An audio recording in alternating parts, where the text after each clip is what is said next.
โตนนะจากมอโตนเหรอ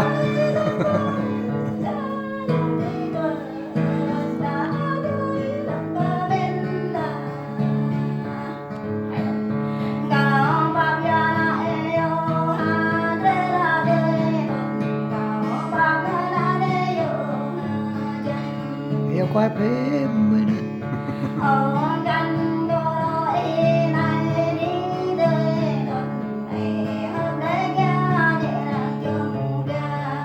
ạc đấy đi cái tuần này